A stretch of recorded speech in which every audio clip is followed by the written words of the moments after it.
فاطمہ کی کہانی۔ شہر تک آنے کے بعد حامد نے پہلا کام یہ کیا کہ فاطمہ سے ملاقات کی اور اربزان کی نوازشوں کا حال بتایا، پھر اسے بھی ساتھ لے لیا اور ساتھ لے کر سیبلیوکوس کے محل کی راہ لی۔ جب شام سر پر آئی تو دبے پاؤں چلتے چلتے وہ سب کے سب سرنگ کے دہانے پر پہنچے۔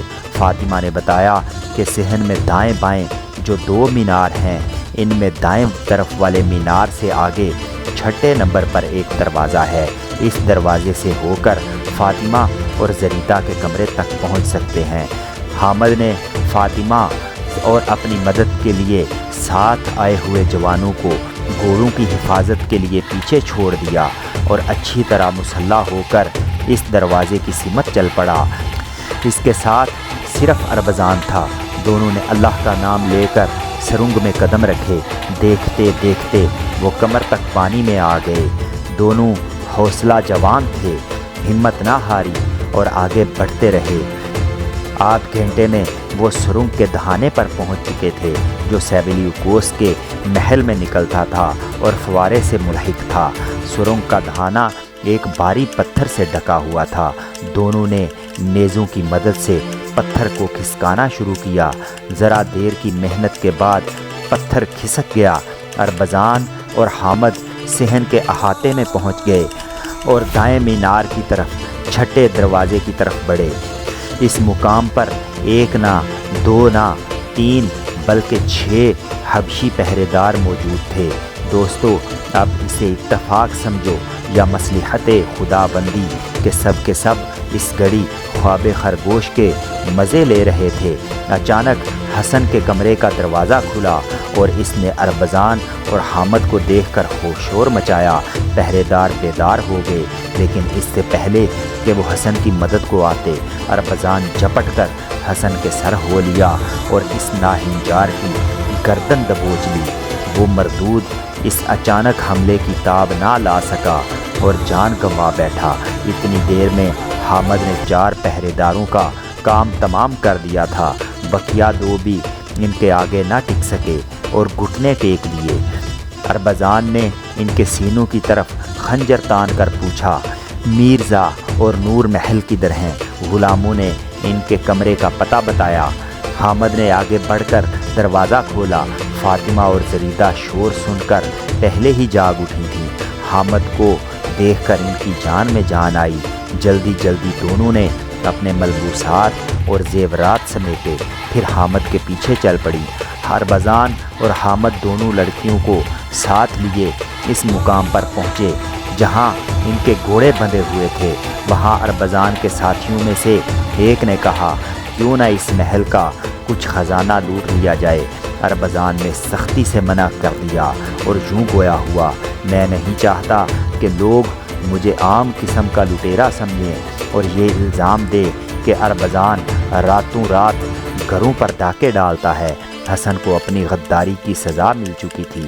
فاطمہ اور زریدہ اس بدبخت کی قید سے رہا ہو چکی تھیں اور خود وہ ملعون قید حیات سے آزاد ہو چکا تھا۔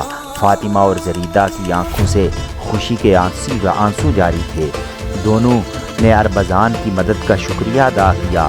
اربزان نے کہا، جتنی جلدی ممکن ہو یہاں سے نکل بھاگو، ہو سکتا ہے کہ سیبلیوکوس کو اس تمام واقعے کی بھنک مل گئی ہو اور وہ اپنی فوج کے ساتھ ہم پر حملے کی تیاری کر رہا ہو۔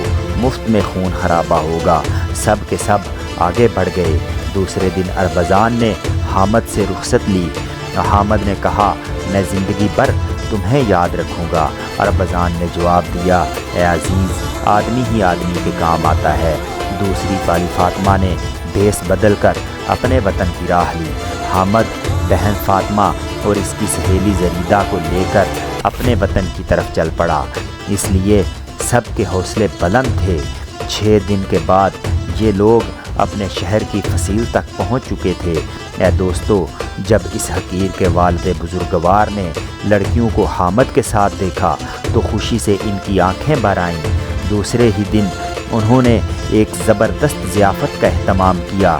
شہر بھر کو دعوت دی، قسم قسم کے کھانے پکوائے تمام مہمان آ چکے تو حامد کے حوصلوں کی داد دی اور اربزان کے لیے تشکر کا اظہار کیا۔ حامد نے اپنا حال کہہ سنایا تو والد نے زریدہ کو ساتھ آنے کا اشارہ کیا اور حامد کے سر پر ہاتھ رکھ کر بولے، اے میرے بیٹے، میں تجھے سچے دل سے معاف کرتا ہوں۔ انعام کے طور پر اس عزیزہ کا ہاتھ تیرے ہاتھ میں دیتا ہوں۔ لیزا کی کہانی سب نے بہت غور سے سنی۔ ذرا دیر بعد قافلہ آگے کے سفر پر چل پڑا۔ شام ہوتے ہوتے وہ صحرا کے دوسرے کنارے تک پہنچ چکے تھے۔ اب ان کے سامنے ہرے بھرے سبزہ زار تھے اور پھول پتوں سے لدے درخت۔ وادی میں ایک سرائے تھی۔ قافلے والوں نے فیصلہ کیا کہ رات اس کارواں سرائے میں بسر کریں گے۔ وہاں نہ بہت زیادہ گنجائش تھی، نہ کھانے پینے کا کچھ اچھا انتظام تھا، مگر سب کے سب خوش تھے اور دل لگی بازی میں مگن تھے۔ اس لیے انہوں نے اس کم انتظامی کی ذرا بھی پرواہ نہ کی۔ جو میسر آیا کھا پی کر خدا کا شکر ادا کیا، پھر سب حلقہ باندھ کر بیٹھے اور باہم ہنسی مذاق کرنے لگے۔ ولید نے ایک مضحکہ خیز رقص پیش کیا اور گانا بھی سنایا۔ اس کا مسخرہ پن دیکھ کر زیلیوکوس جیسے سنجیدہ شخص کے ہونٹوں پر مسکراہٹ آ گئی۔ اب قصہ سنانے کی باری ولید کی تھی۔ سب کے سب اس کے قریب کھسک آئے اور ایک دائرہ بنا کر بیٹھ گئے۔